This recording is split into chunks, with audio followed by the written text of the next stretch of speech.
Hey everyone, welcome back to another video. So this time next week, I hope that we'll be finding out whether or not Donald Trump will be the next president of the United States.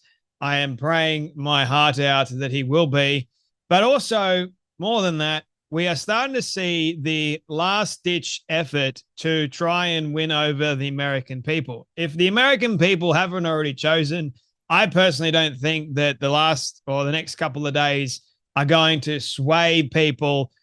Honestly, it's amazing to me how, if you haven't already decided right now who you're going to vote for, why another 2 days is going to somehow change your mind completely and make you want to vote for an actual dingbat with no policies whatsoever. And if you're a guy, you're not part of Kamala Harris's plan for the administration whatsoever, because she's not even including you on her website in any of the policies. Her policies are not for men.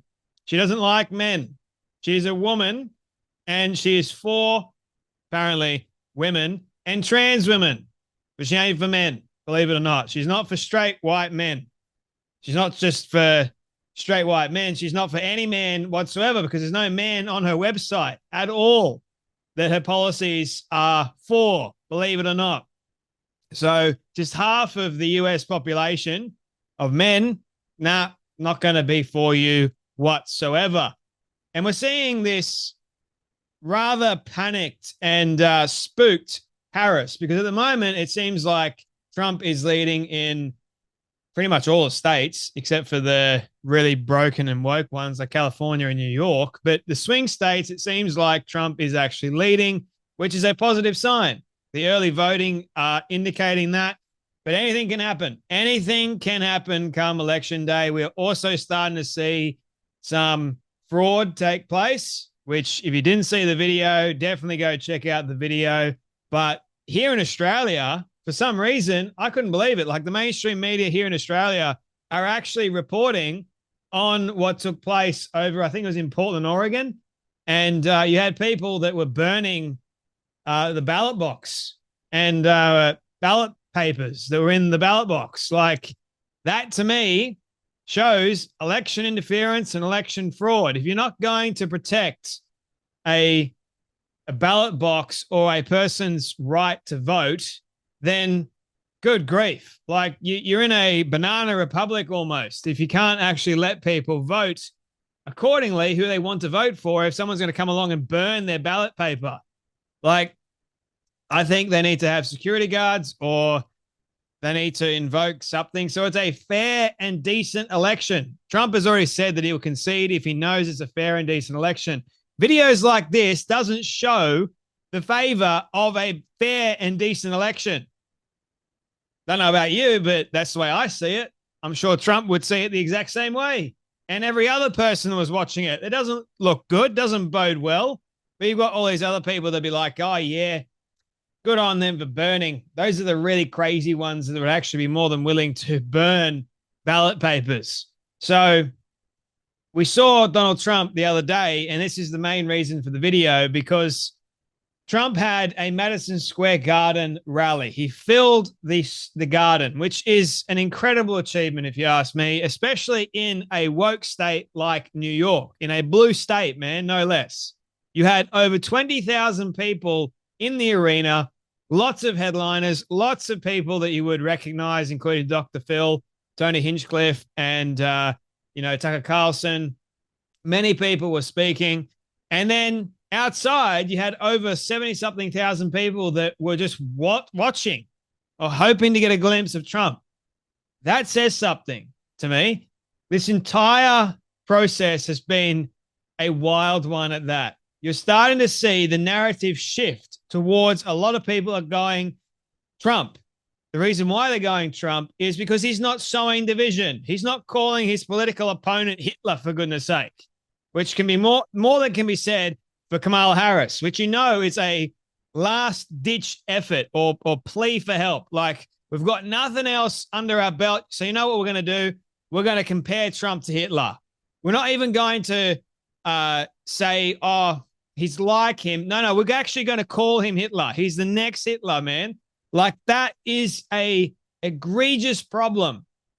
And Kamala Harris, she won't tone it down. She won't reel it back. Tim Walz is now on the train. I mean, we already knew that he was, but he's doubling down on it because they know they're desperate. They know that Trump is winning.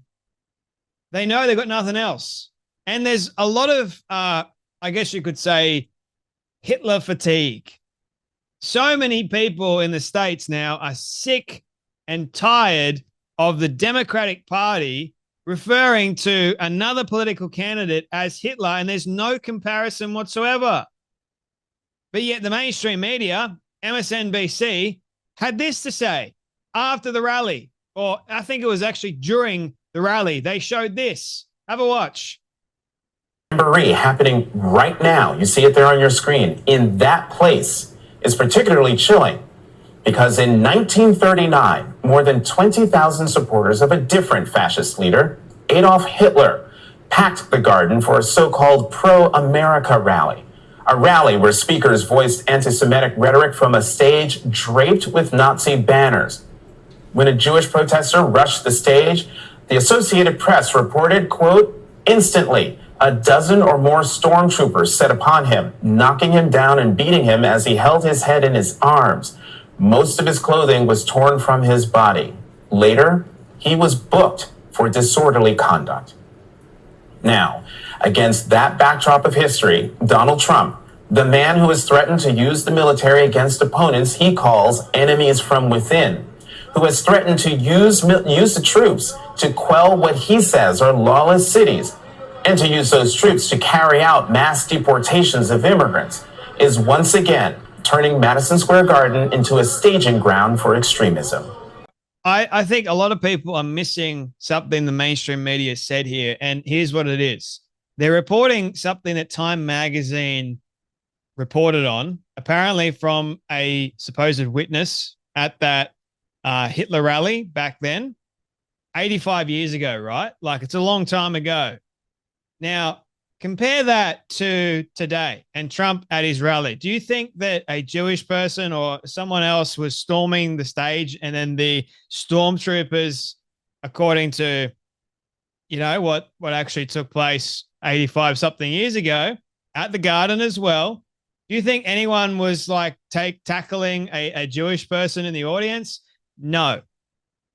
And no one seems to really be touching on that particular point. The mainstream media are referring to a particular incident that took place to say that this is what happened back then, but they can't actually say that it happened at Trump's rally because it didn't happen.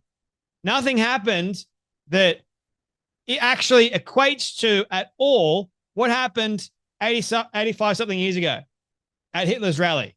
Totally different, because you know why? There were so many of God's chosen people there waving the flag. There were also a ton of black people there. They had a Hindu there. They had Indians. They had every single race you could possibly think of in attendance. They had so many people there. Look at this photo.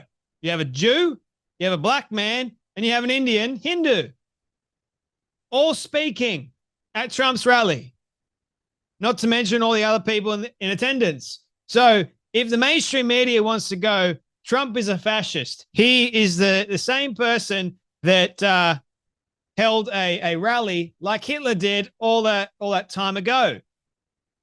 There's no comparison whatsoever. So the mainstream media, Kamala Harris, Tim Walz, whoever else, trying to compare Trump to Hitler, it's not only an egregious lie, it slaps the faces of every single Holocaust survivor, you name it, that went through that terrible period of time. And they don't want to offer an apology at all. In fact, they're doubling down on that. Sure, the Democratic Party, Kamala Harris's campaign, I'm the party of joy and peace and unity. We're not going to go back. We can't go back.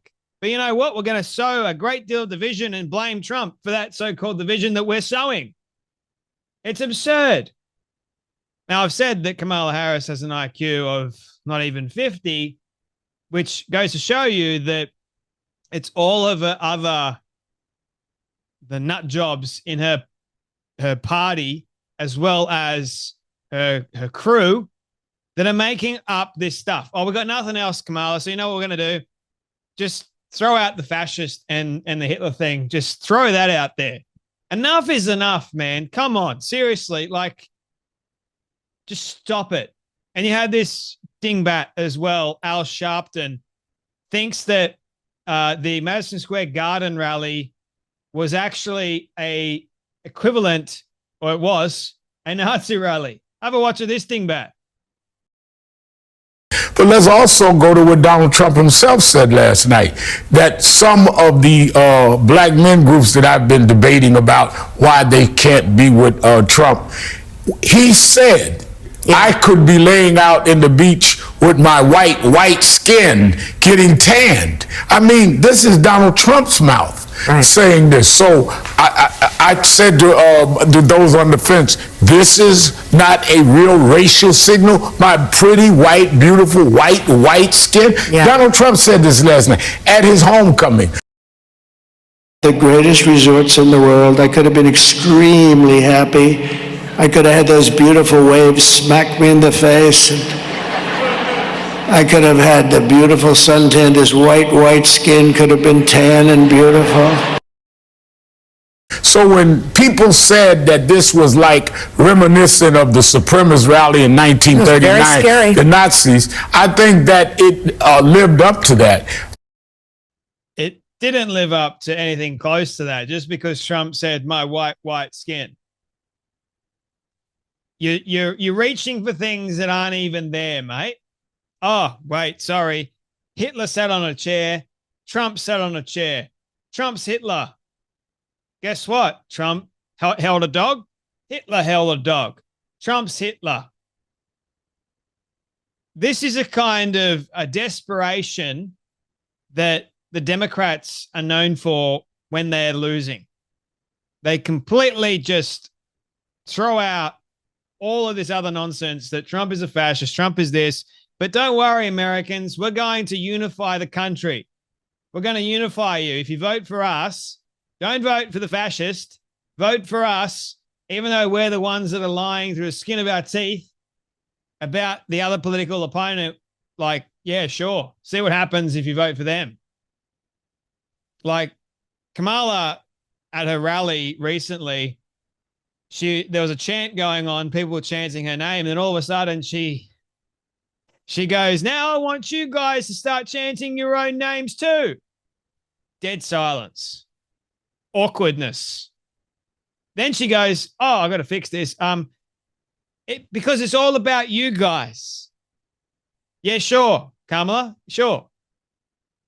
Commie Harris, you've lost. And I can't wait for that. I just can't. You can GF. Get fucked. Bye-bye. Anyway, my friends, you guys take care. You be blessed. And I'll see you all in the next video.